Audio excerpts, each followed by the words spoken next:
Namo Vishnu Padaya Krishna Prestaya Bhutale Srimate Bhakti Vedanta Swaminiti Namine Namaste Sarasvati Devim Gauravani Pracharine Nirvishesha Shunyavadi Paschacha Deshatarine Bhaja Sri Krishna Chaitanya Prabhu Nityananda Sri Advaita Gadadara Srivasadi Gaura Bhakta Vrindam Hare Krishna Krishna Krishna Hare Hare Hare Rama Rama Rama Hare Hare Om Namo Bhagavate Vasudevaya Haribol, todas as glórias são aos devotos reunidos. Que bom que estamos aqui para mais uma aula matinal e hoje vamos falar sobre o capítulo 4 do canto 12 do Srimad Bhagavatam. Esse capítulo 4 está intitulado As 4 categorias de aniquilação universal. Esse capítulo, ele trata das 4 espécies de aniquilação nesse mundo material, que são qualificadas como constante, ocasional, material e final. E também fala-se do cantar do santo nome do Senhor Hari, que é o único meio de interromper o ciclo da vida material. Devemos entender que 1000 ciclos de 4 eras constituem um dia de Brahma. 4 eras, né? Satya, Treta, Dwapara e Kali, Yugas, né? Então 1000 ciclos dessas eras vão constituir um dia do Senhor Brahma, que é o primeiro ser vivo criado pelo Senhor Vishnu e que é o responsável pela criação desse universo. E cada dia de Brahma, que se constitui desses 1000 ciclos de 4 eras, é chamado de Kalpa, que contém em si a duração de vida de 14 manos. Manos são os administradores, né, de cada kalpa, né? Ou seja, cada kalpa se distribui, né, num período de 14, né, tempos, onde 14 manos vão administrar o universo. E a duração da noite de Brahma é igual à do seu dia.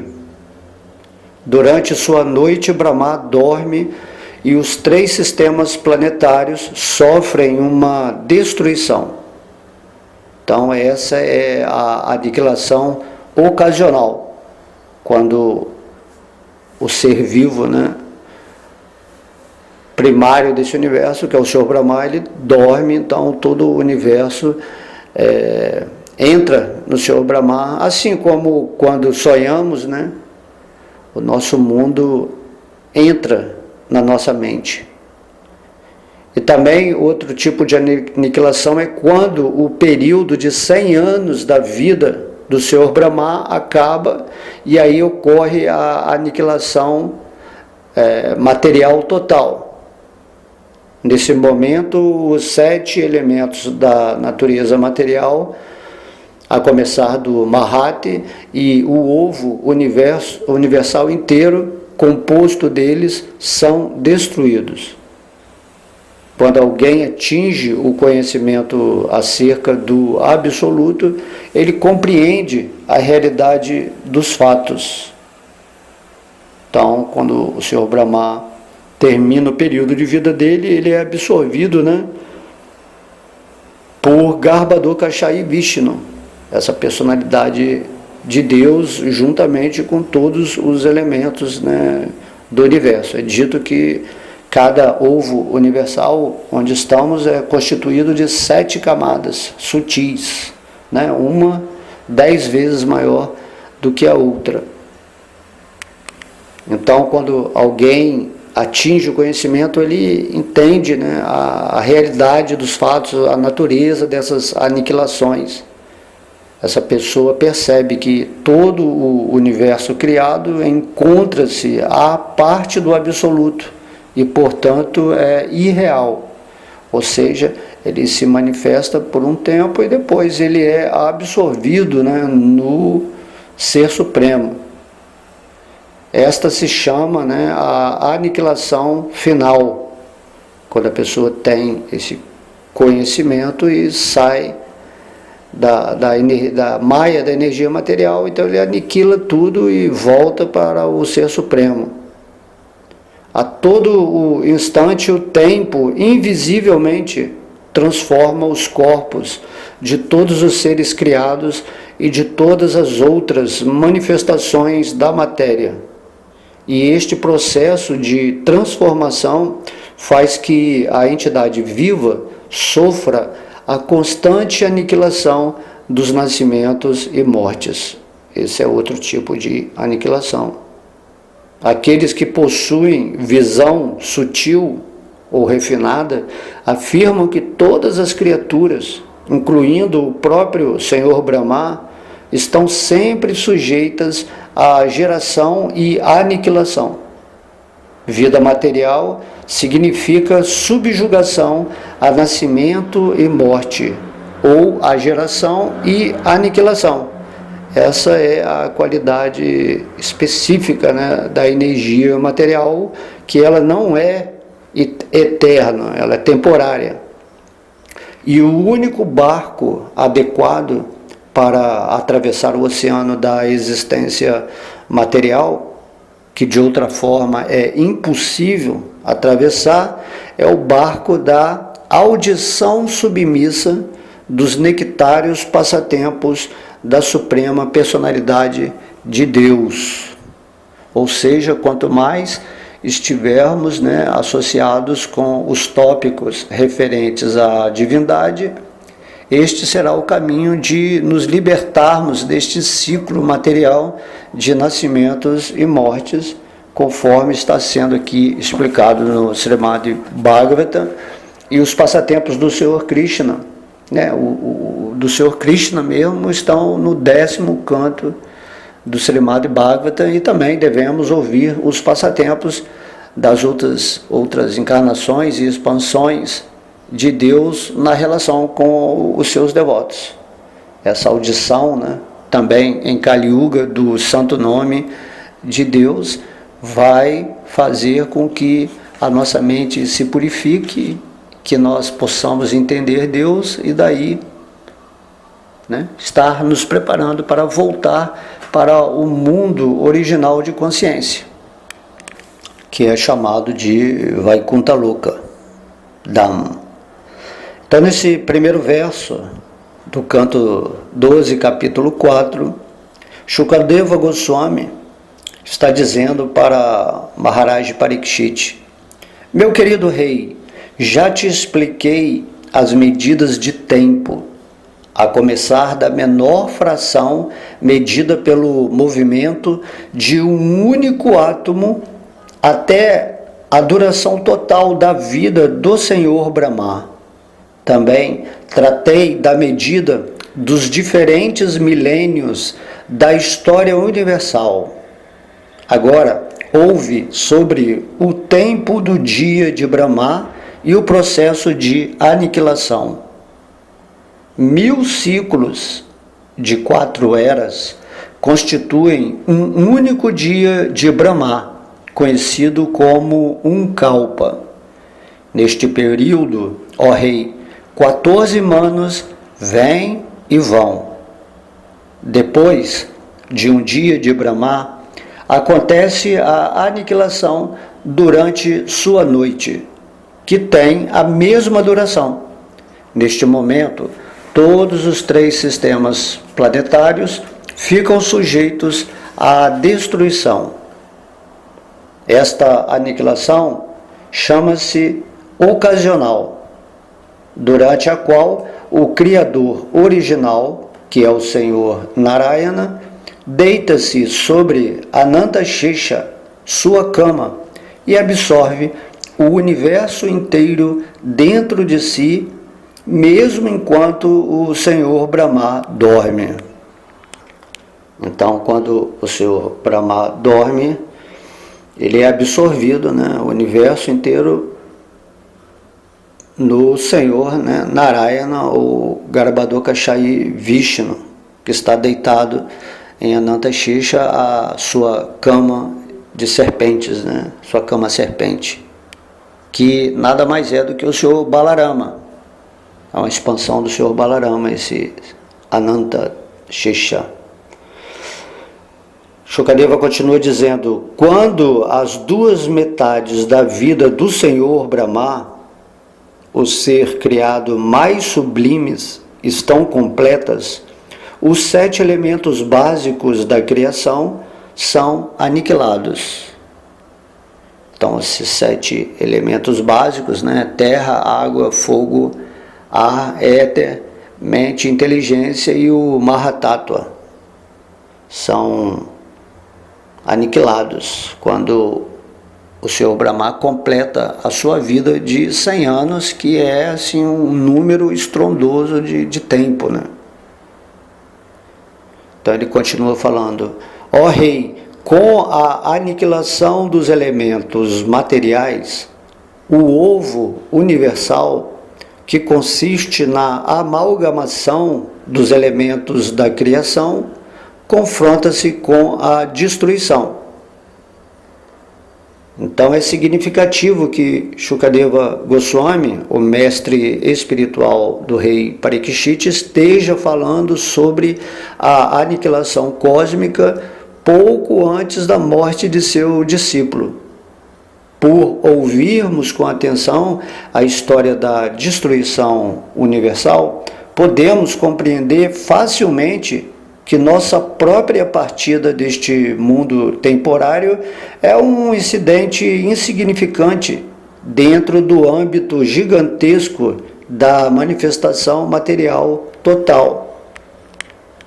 Através de suas profundas e pertinentes discussões acerca da criação de Deus, Shukadeva Goswami, como o mestre espiritual ideal, está preparando seu discípulo para o momento da morte. Então podemos ver aqui que todo esse universo, ele também, né, é um corpo do Senhor Brahma, do Senhor Vishnu. Então ele nasce, tem um tempo e acaba. De modo que o Shukadeva Goswami está preparando Maharaj Parikshit, dizendo: não adianta, tudo nesse mundo vai acabar. Então a morte, a aniquilação é um fenômeno natural de tudo aquilo que é composto pelos elementos materiais. É como se ele estivesse falando: não temas a morte, porque tudo termina, até mesmo o universo. O importante é qual é a consciência que você vai ter na hora da morte. E essa consciência está sendo dada por Shukadeva Goswami quando ele narra todo esse conhecimento do Bhagavatam. Por isso que quando, né, adquirimos essa sabedoria, naturalmente nos preparamos para voltar ao mundo espiritual e automaticamente perdemos o medo, né, da morte, porque tudo acaba nesse mundo, né? Aí, ao falar assim no final da destruição desse universo, Shukadeva Goswami está dizendo assim: um forte e terrível vento de destruição começará a soprar durante mais de 100 anos, e o céu coberto de pó ficará cinzento. Depois disso, ó rei, grupos de nuvens multicoloridas se juntarão, rebombando com terríveis trovões, e derramarão dilúvios de chuva durante 100 anos. Isso na época da aniquilação, né, do universo. Naquela ocasião, a concha do universo se encherá de água, formando um único oceano cósmico. Quando o universo todo estiver inundado, a água roubará da terra sua singular qualidade de fragrância, e o elemento terra, privado de sua qualidade distintiva ou intrínseca, né, se dissolverá. Aqui começou a se falar o processo dos elementos voltando à sua fonte original. Então, como se explicou claramente em todo o Srimad Bhagavatam, o primeiro elemento, o céu, possui a qualidade singular do som. E com a expansão da criação, o segundo elemento, o ar, vem a existir. E ele possui som e tato. Depois vem o terceiro elemento, que é o fogo, possuindo som, tato e forma. Depois vem o quarto elemento, a água, possuindo som, tato, forma e sabor. E a terra possui som, tato, forma, sabor e aroma. Ao perder, né, a sua qualidade distintiva singular, cada elemento torna-se naturalmente indistinguível dos elementos mais sutis e assim se dissolve efetivamente como uma entidade singular. Ou seja, para criar o universo, né, tudo vem da plataforma mais sutil até a grosseira. E na hora da aniquilação, como esse verso está dizendo, começa a fazer o processo contrário, né?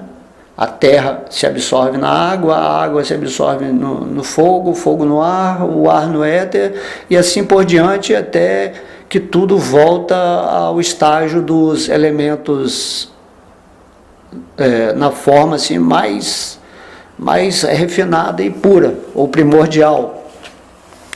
Então, dando continuidade a esse movimento, né, de absorção do universo material no seu Vishnu, né, onde tudo vai se tornar sutilizado, Shukadeva Goswami continua dizendo: o elemento fogo, então, retira o sabor do elemento água, que, privado de sua qualidade singular, o sabor funde-se no fogo.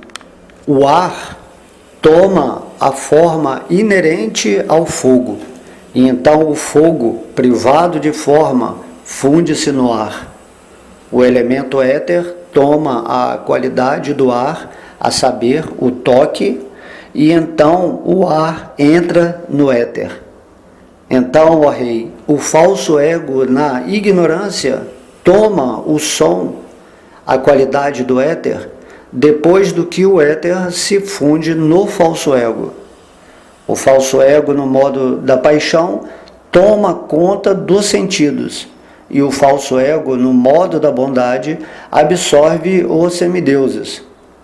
A seguir, o Mahatattva total toma o falso ego junto com suas várias funções.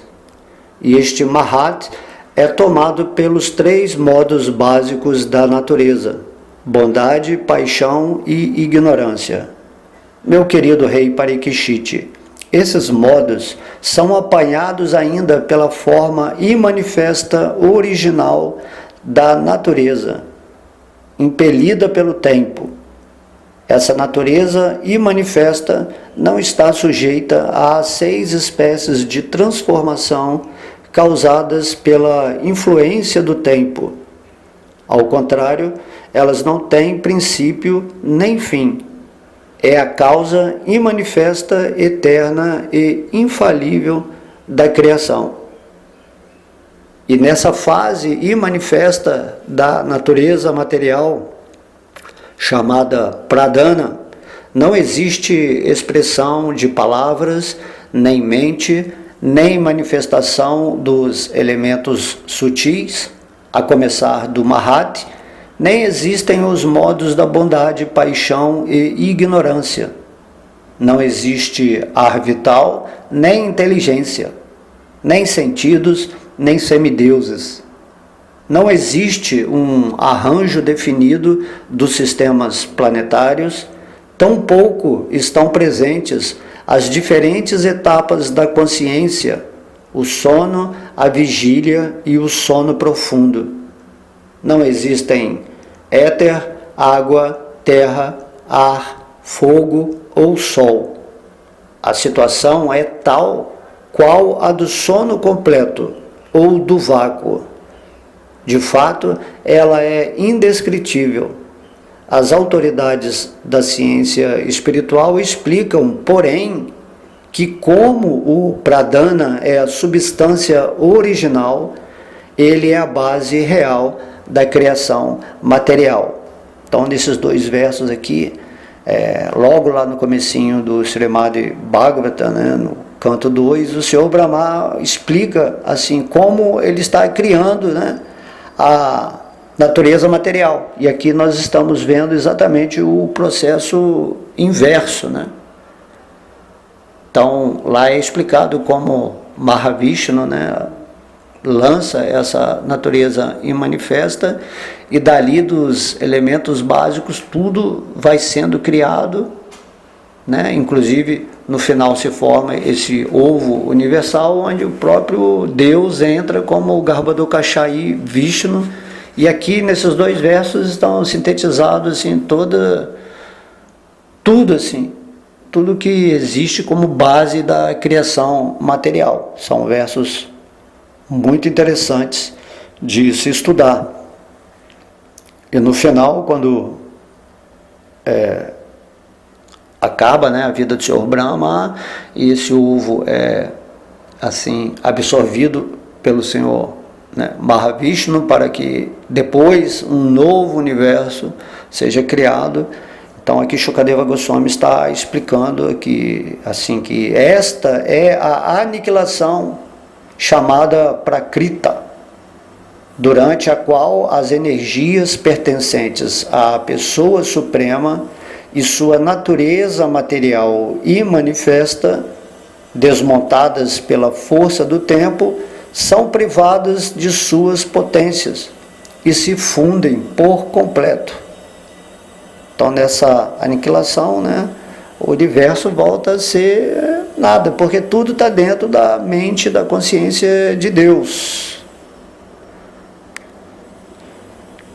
E aí eles continua dizendo, é apenas a verdade absoluta que se manifesta nas formas da inteligência, dos sentidos e dos objetos da percepção sensorial, e que é seu fundamento último.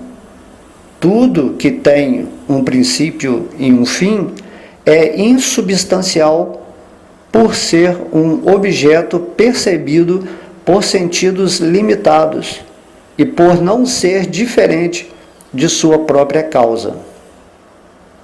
Então essa palavra, né, drishyata, indica que todas as manifestações materiais, sutis e grosseiras, tornam-se visíveis devido à potência do Senhor Supremo e voltam a tornar-se invisíveis ou imanifestas no momento da aniquilação.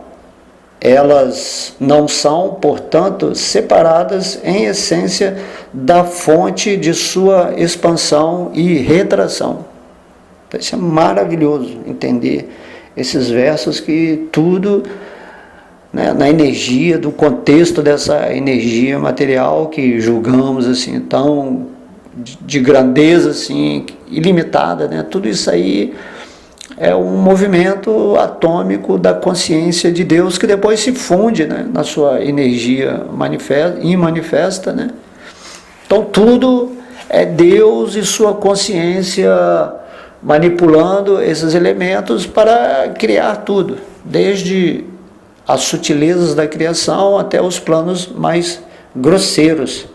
Daí realizamos, né, que tudo é Deus e a ação de Deus dentro de suas energias específicas.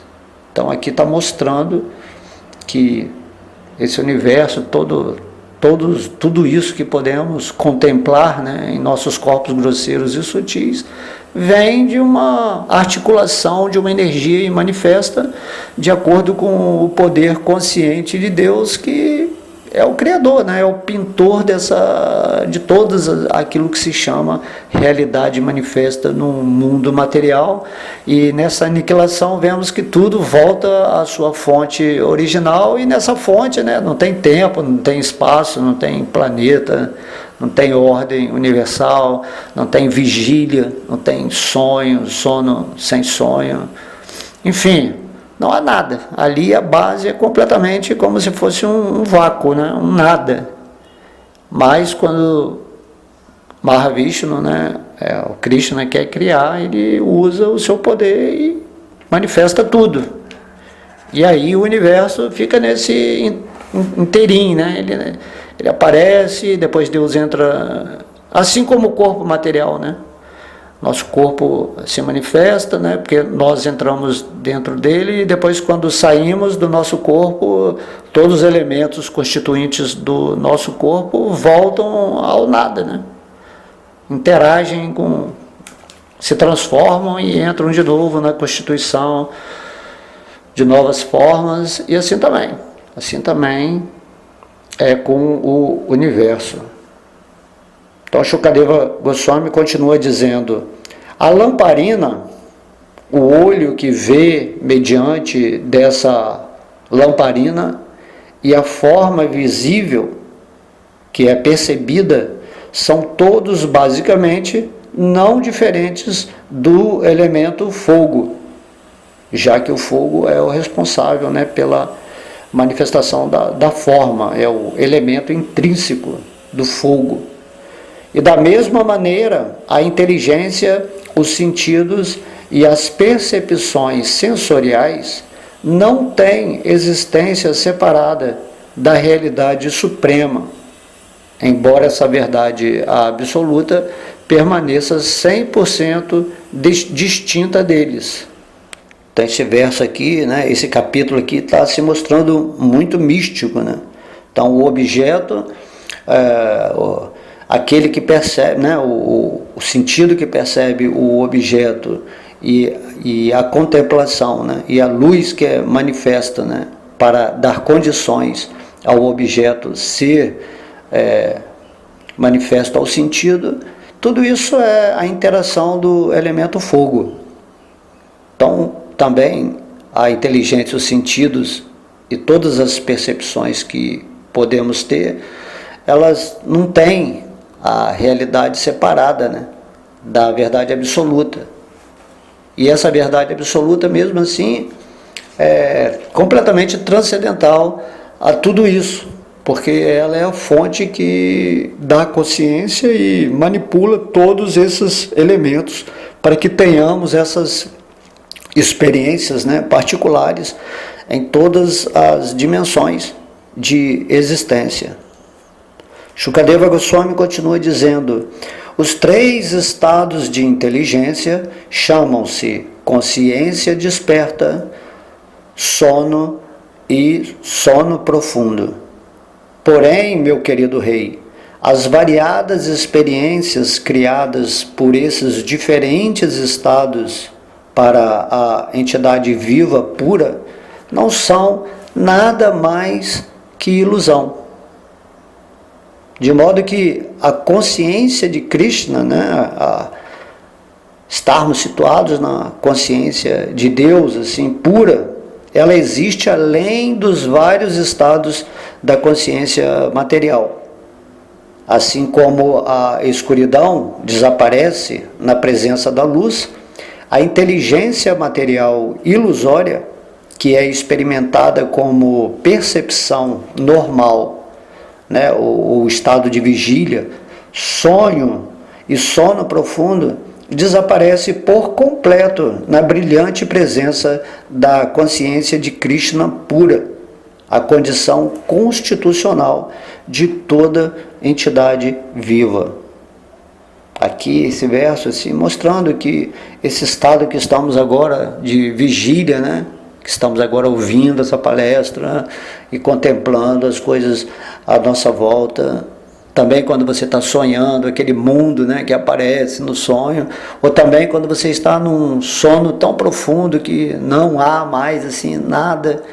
Então, todos esses estágios de consciência, onde você percebe a manifestação material, né, são ilusórias, são apenas percepção da nossa mente.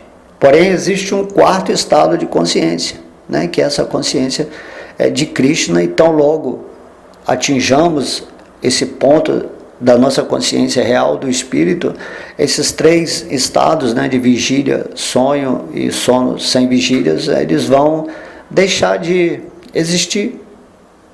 Então isso aí é o que se fala quando você transcende a mente, né? Você vai para esse quarto estado de frequência, onde ali você percebe que tudo é Deus e se torna assim um yogi muito poderoso nesse mundo. Esse verso ele está explicando, né, que esses diferentes estados, para a entidade viva pura que atingiu a sua posição, né, real através da autorrealização, não são nada mais do que ilusão.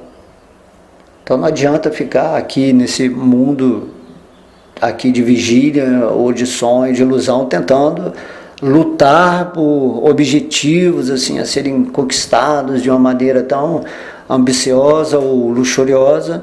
Se isso vai acabar, isso aí tudo é uma ilusão. Temos apenas que fixar, né, a nossa mente, né, a nossa inteligência nos pés de lótus do Senhor Supremo, e através disso vai ocorrer uma purificação interna e vamos atingir esse estado de consciência que é o que Krishna nos pede para fazer, sair, né, dessa maia, aniquilar esse ciclo de samsara, essa natureza da temporariedade material. Então esse é um tipo de aniquilação, né? Temos que aniquilar completamente a nossa natureza ilusória, que é governada pelo falso ego, pelos três modos da natureza material, e nos situar aos pés de lótus de Deus, que está exatamente nesse momento dentro do nosso coração. Temos que ter essa consciência, não podemos ficar encantados pela energia da natureza material e simplesmente viver aqui assim como, né, uma espécie de sonho, né? Então o estado de vigília, que é o estado que dizemos que estamos acordados, também nada mais é do que uma espécie de sonho que parece mais real e constante. Porém, na verdade, no fundo, tudo é um sonho que fica, né, iniciando e acabando o tempo todo. Então, cada vez que vamos sonhar, o nosso mundo de vigília é aniquilado, é destruído. E depois, quando despertamos, ele novamente se manifesta, né? Então, tudo em uma microescala está sendo criado e aniquilado o tempo todo. É isso que estamos aprendendo aqui nesse capítulo, as 4 categorias de aniquilação.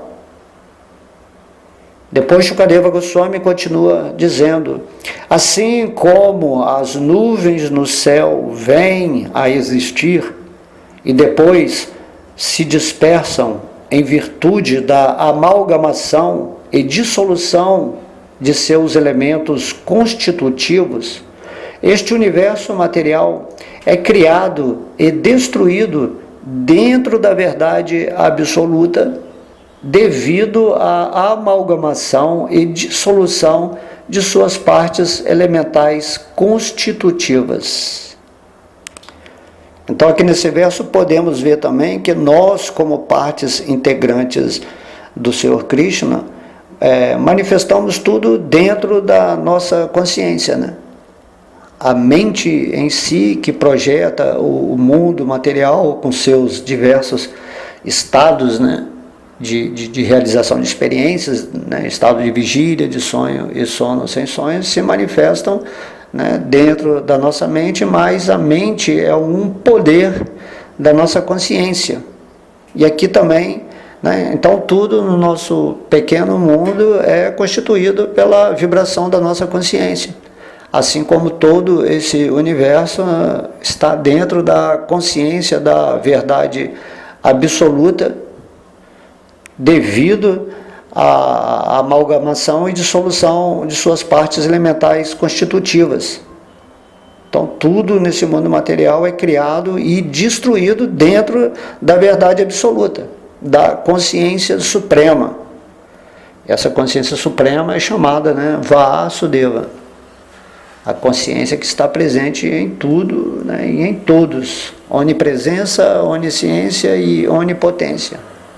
Tudo está sendo regido pela ordem da consciência suprema, e nós também temos o nosso pequeno, né, mundo dentro da mente de Deus, onde através da consciência daquilo que somos, em essência pura, manifesta também como Deus um pequeno mundo particular. Mas temos que saber, através desse capítulo, desses versos que são maravilhosos, é isso que podemos simplesmente tomar ciência de que nada disso aqui é eterno, né? Tudo é temporário, vai acabar, o próprio universo vai acabar, e sabendo disso, nós não fazemos planos para ficar dentro desse mundo material e simplesmente nos rendemos a Krishna, que está agora no nosso coração, seguindo, né, o processo de cantar o nome de Deus, de ouvir seus passatempos, ou seja, de dirigir a nossa mente a Deus.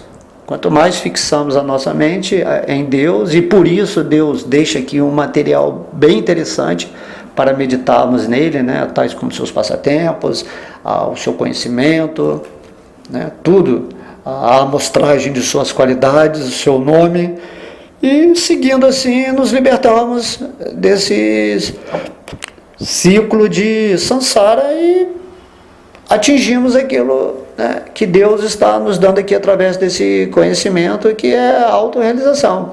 Então o autoconhecimento é muito importante para que tomemos logo essa decisão de nos rendermos aos pés de lótus do Senhor Krishna e sair definitivamente desse grande sonho cósmico, né, que está sendo sonhado pela verdade absoluta, que no caso aqui é o Senhor Mahavishnu, né, o grande Vishnu, que se expande depois em Garbhador, Kashai Vishnu, dentro, que cria o universo, né? E depois de Kshirodakashai Vishnu, que está dentro do nosso coração, nos conduzindo perfeitamente de volta para ele. Então vamos sair o quanto antes desse grande sonho cósmico. Shukadeva Goswami diz: meu querido rei, afirma-se no Vedanta Sutra que a causa ingrediente que constitui qualquer produto manifesto neste universo pode ser percebida como uma realidade separada, assim como os fios que formam um tecido podem ser percebidos separadamente de seu produto. Olha só que verso incrível, né?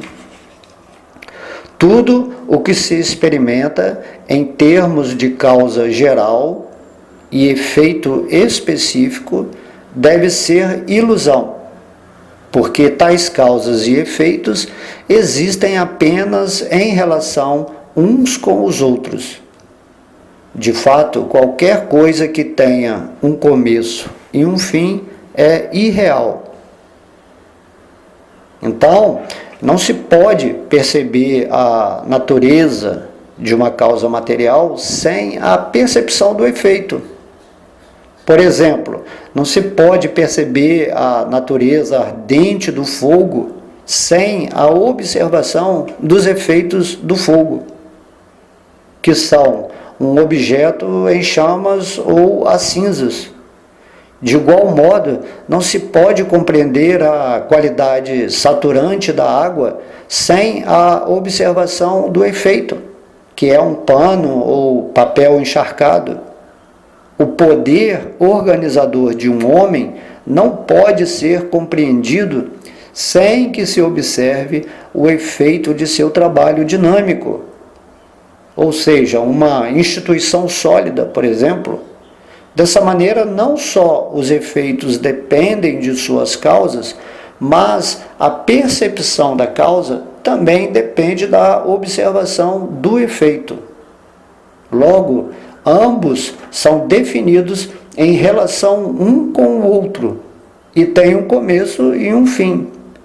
A conclusão é que todas as causas e efeitos materiais são, em sua essência, temporários e relativos, e, por conseguinte, ilusórios. A suprema personalidade de Deus, embora seja a causa de todas as causas, não tem princípio nem fim. Ele, portanto, não é material nem ilusório. As opulências e potências do Senhor Krishna são realidade absoluta, além da interdependência de causa e efeitos materiais. Então, o Senhor Krishna ele é completamente transcendental à energia material. E tudo aquilo que é criado, que está gerando causa e efeitos dentro do contexto material, é ilusório e temporário. Devemos entender que essa natureza material não toca, influencia ou tem uma relação com a forma absoluta de Deus, que é o supremo artista, que cria essa natureza material. Podemos observar aqui que esses versos desse canto, eles são bem assim, metafísicos. Se você compreender esses versos, você vai abarcar assim, intelectualmente toda a natureza mística da criação e destruição desse universo, das causas e efeitos. E vai entender que isso tudo é uma energia mística, uma mágica de Deus, que Ele produz através do seu aspecto, dessa energia no aspecto imanifesto. Então tudo está sendo criado perfeitamente, mantido e destruído de uma forma perfeita por Deus. E Deus está além de tudo isso, Ele só está manipulando, ou mexendo os pauzinhos, como se diz, para que o seu plano divino para cada um de nós aconteça de uma forma que não podemos fugir do amor e da misericórdia divina acontecendo em todas as coisas e em todas as pessoas. Então, diz Shukadeva, embora percebida, a transformação até mesmo de um único átomo da natureza material não tem definição última sem referência à alma suprema. Para ser aceito como deveras existente, algo deve possuir a mesma qualidade do espírito puro, existência eterna e imutável. Então, uma miragem de água aparecendo no deserto é de fato uma manifestação da luz. O falso aparecimento de água é uma transformação específica da luz. Aquilo que falsamente aparece como a natureza material independente é da mesma maneira uma transformação da suprema personalidade de Deus. Logo, a natureza material é a potência externa do Senhor. Qualquer coisa, até um átomo, tem que estar impregnada dessa potência de Deus para que possa existir em si mesma. Então, essa natureza material é chamada a potência inferior, a potência externa de Deus, realizando todas essas funções incríveis que conhecemos, manifestando toda essa beleza refletida de Deus para que possamos ter as nossas lições nesse mundo, né? Que possamos estar aqui nesse momento ouvindo esse Srimad Bhagavatam para termos a realização daquilo que somos. Shukadeva diz: não há dualidade material na verdade absoluta.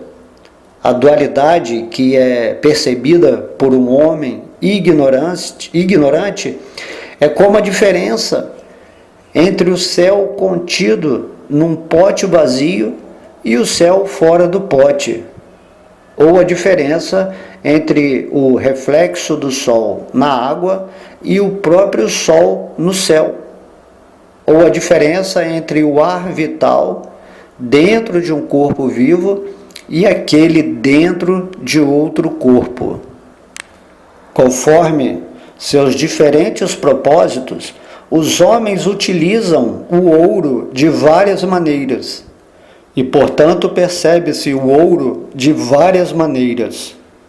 Do mesmo modo, a suprema personalidade de Deus, que é inacessível aos sentidos materiais, é descrito em vários termos, tanto ordinários como védicos, por diferentes espécies de homens. De modo que todos os que não são devotos puros do Senhor Supremo estão em geral tentando explorar o Senhor e suas energias. Segundo sua estratégia de exploração, eles concebem e descrevem a verdade absoluta de várias maneiras. No Bhagavad Gita e no Srimad Bhagavatam, a verdade absoluta apresenta-se como ele é de fato, para o benefício das pessoas sinceras que não tentam, através de suas concepções, manipular a divindade suprema, né, de acordo, né, com os seus intelectos. Então temos que fazer esse estudo, né, que envolve um tipo de pensamento mais abstrato, vamos dizer assim, mais refinado, para compreender essa filosofia que está sendo falada aqui nesses versos, né, do Bhagavatam. Não vamos ficar especulando sobre como é a verdade, mas simplesmente aceitar a autoridade do Bhagavatam, que é a própria expressão literária de Deus nesse mundo material. Shukadeva continua dizendo: embora a nuvem seja produto do Sol e também se torne visível por meio do Sol, ela, no entanto, cria escuridão para o olho, que é outra expansão parcial do Sol. De igual modo, o falso ego material, um produto particular da verdade absoluta, que se faz visível por intermédio da verdade absoluta, impede a alma individual, outra expansão parcial da verdade absoluta, de realizar a verdade absoluta.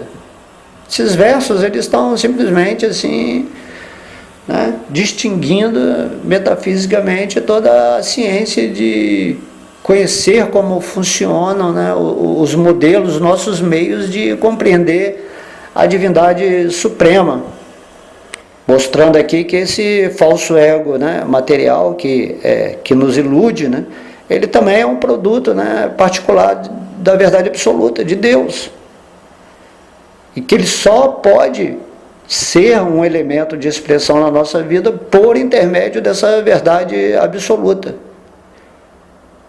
E ele que está impedindo a alma individual, que também é uma expansão, né, uma parte integrante da verdade absoluta, de realizar a verdade absoluta. Ou seja, tudo está sendo, né, está interagido com a natureza da verdade absoluta.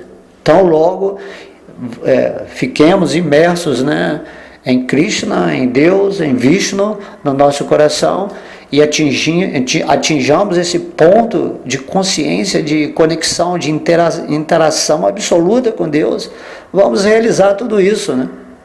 Como esse falso ego está atrapalhando a nossa vida espiritual, mas se compreendermos, né, que esse falso ego é somente um elemento material sutil de Deus, que está fazendo essa ação por causa da nossa não vontade de se render a Deus, compreendemos que tudo é a verdade absoluta. Mas se nos rendemos à verdade absoluta, então superamos o falso ego e os modos da natureza material que estão nos mantendo aqui, né, presos nesse mundo de sonhos. Shukadeva diz: quando a nuvem originalmente gerada do Sol se desfaz, o olho pode ver a verdadeira forma do Sol. É isso que acabamos de falar anteriormente, né? E do mesmo modo, quando a alma espiritual, por meio da investigação da ciência transcendental, destrói sua cobertura material de falso ego, ela recupera a sua consciência espiritual original. Era o que nós exatamente acabamos de falar. De modo que assim como o Sol pode dissipar as nuvens que nos impedem de vê-lo, o Senhor Supremo, e Ele só, pode retirar o falso ego que nos impede de vê-lo. Existem algumas criaturas, porém, como as corujas, que têm aversão a ver o Sol. Da mesma forma, aqueles que não se interessam pelo conhecimento espiritual jamais receberão o privilégio de ver a Deus. Meu querido Parikshit, quando o falso ego ilusório que prende a alma foi cortado com a espada do conhecimento discriminativo e a pessoa desenvolveu realização acerca do Senhor Achyuta, a alma suprema, isto se chama Achankhya, ou a aniquilação última da existência material. Então essa aniquilação é mais importante do que a aniquilação do universo, é você aniquilar o falso ego, aquilo que está te prendendo, né, nessa ignorância da existência material. Peritos no funcionamento sutil da natureza, ó subjugador do inimigo, declararam que existem processos contínuos de criação e aniquilação, pelos quais passam todos os seres criados, a começar de Brahma. Todas as entidades materiais sofrem transformação e são constante e velozmente desgastadas pelas poderosas correntes do tempo. As várias fases da existência exibidas pelas coisas materiais são as causas perpétuas de sua geração e aniquilação.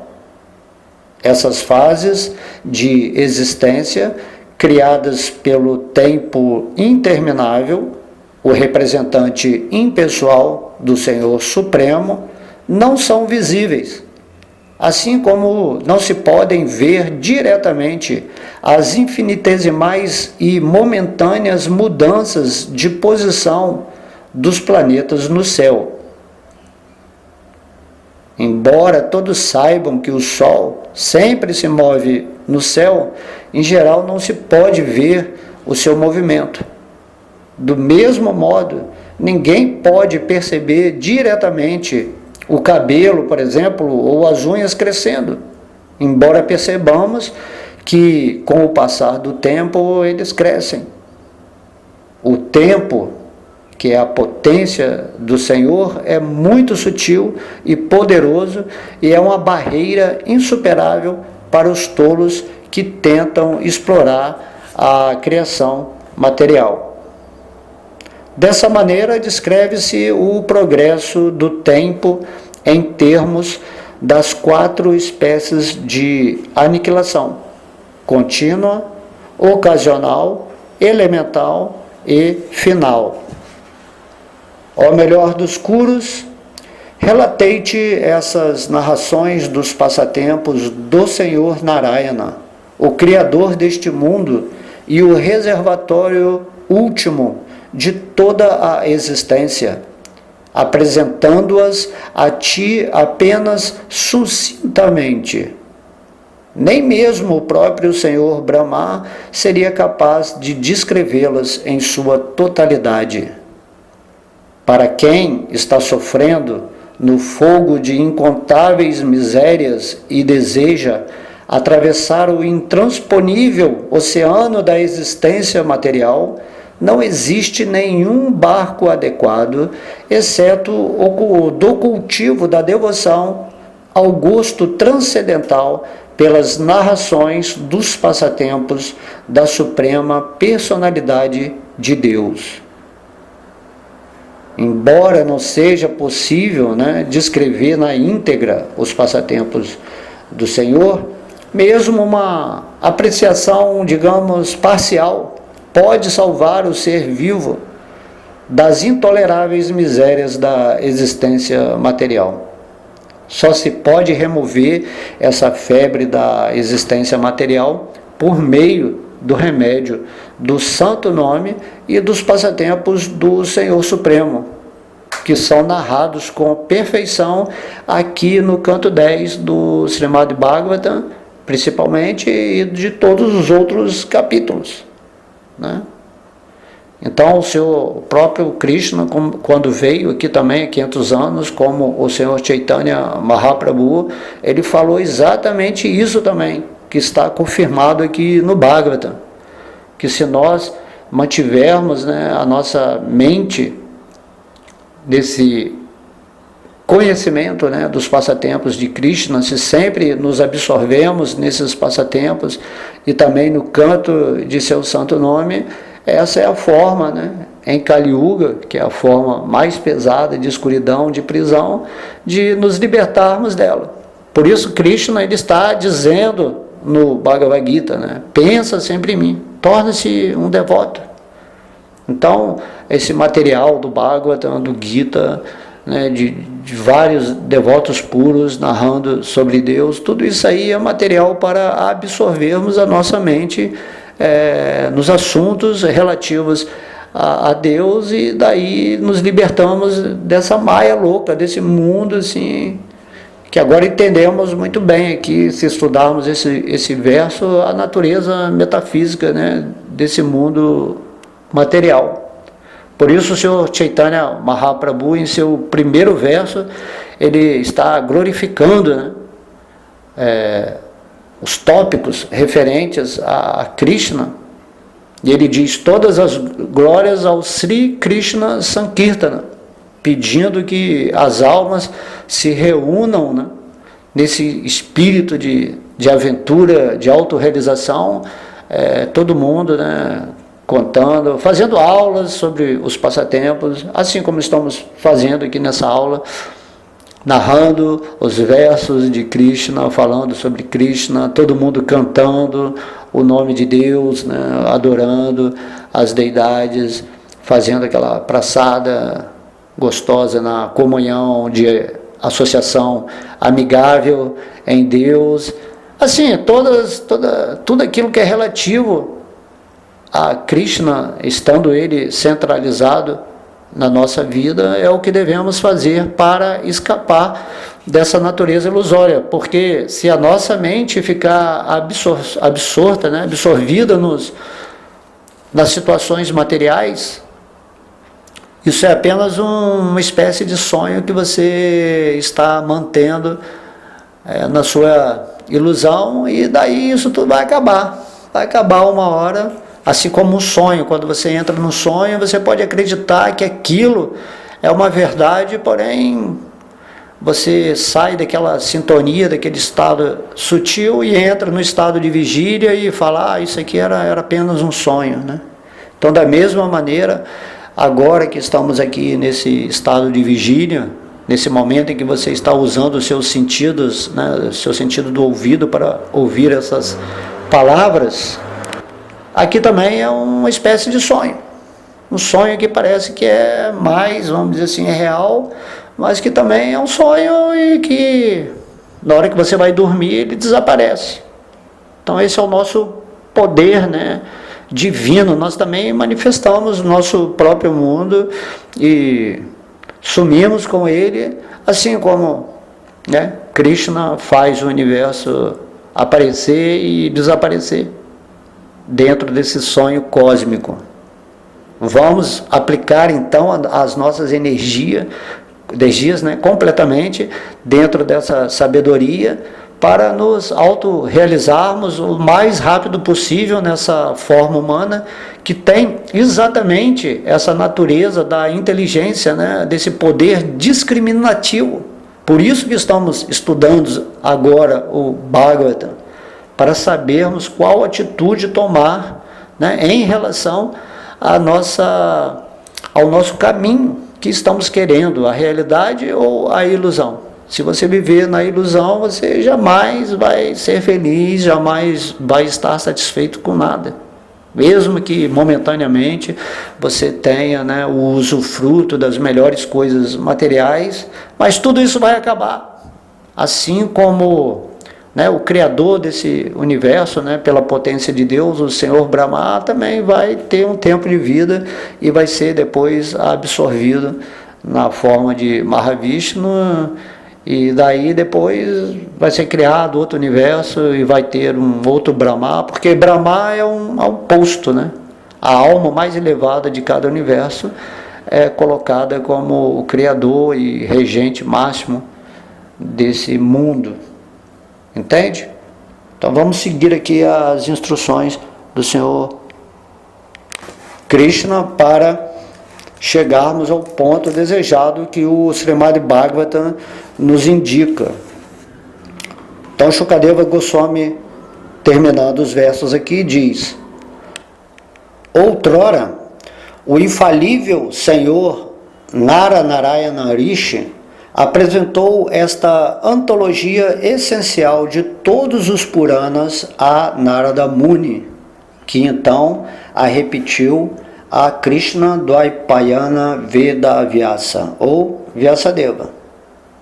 Meu querido Maharaj Parikshit, esta eminente personalidade, Srila Vyasadeva, ensinou-me esta mesma escritura, o Srimad Bhagavatam, que em estatura se iguala aos 4 Vedas.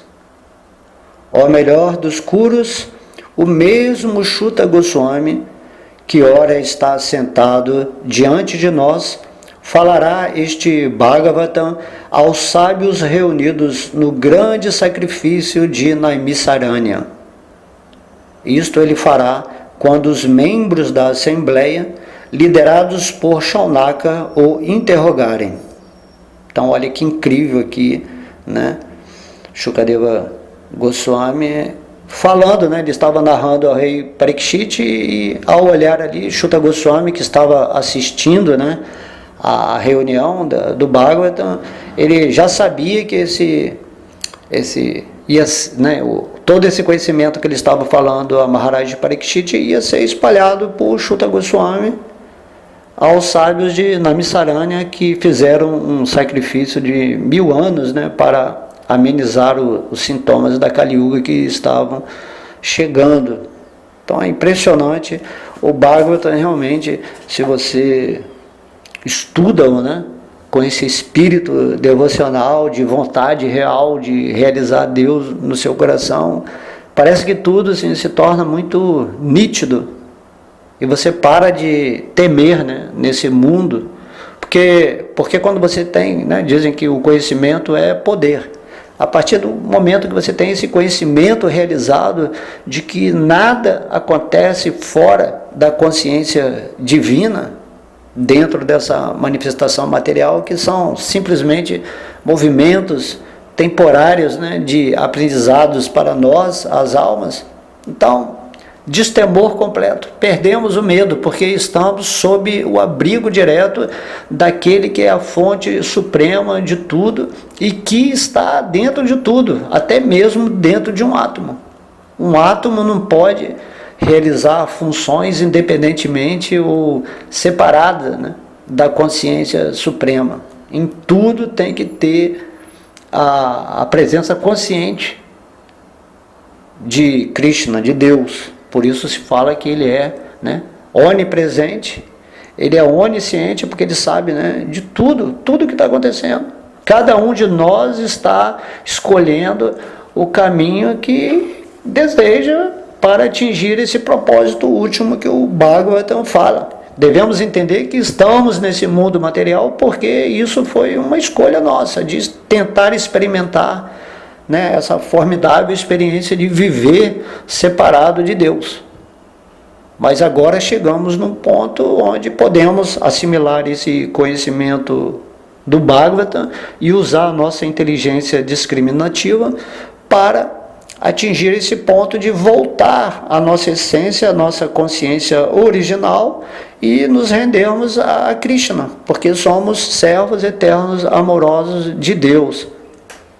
E como servos amorosos devemos desejar atuar no mundo de Deus, Vaikuntha Loka ou Krishna Loka, e ali estar sempre, né, de bem. Quem não quer viver em completa bem-aventurança, felicidade, prazer, consciência, existência, verdade, né? Quem não quer? Então, só uma pessoa louca que quer continuar dentro de uma prisão, sofrendo as misérias da inconsciência, de nascimentos e mortes, sendo submetida por seres assim escuros, né, trevosos, que querem manipular tudo, principalmente dentro dessa Kali Yuga, né, que é uma era terrível. Mas, ao mesmo tempo, é a melhor era que nos oferece o processo mais fácil para sairmos daqui, que é absorver a nossa mente, né, em Krishna, na forma, no som de seu santo nome e também no estudo de seus passatempos e instruções. Assim temos essa vantagem que facilita muito. Então, qualquer pessoa que tenha um mínimo de inteligência nessa forma humana, que tenha um mínimo de sensibilidade de se perguntar, né, quem sou eu, o que eu estou fazendo nesse mundo, quem é Deus, existe, o que é a vida, o que é a morte. Qualquer pessoa que fizer isso e se associar com uma alma mais avançada, que, né, esteja inteirada desse conhecimento, então, através dessa curiosidade, ela vai receber toda a informação e aí vai tomar a atitude, né, de realmente se libertar completamente da energia material.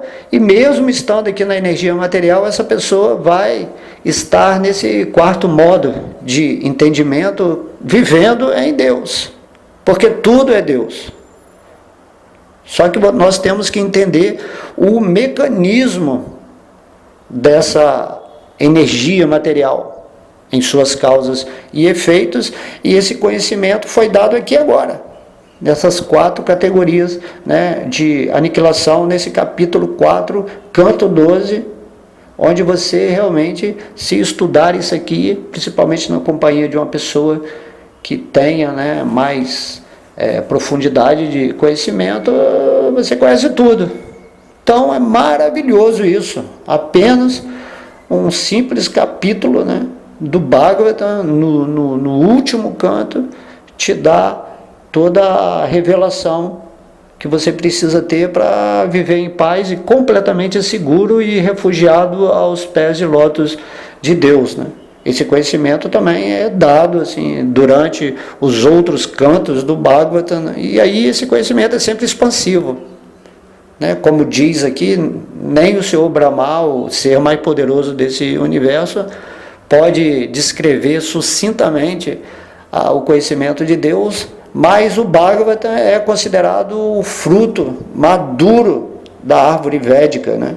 Como diz aqui nesse verso 42, ele se iguala em estatura aos 4 Vedas, ou seja, todo o conhecimento do universo é dado, né, a igualdade de comparação com o Srimad Bhagavatam.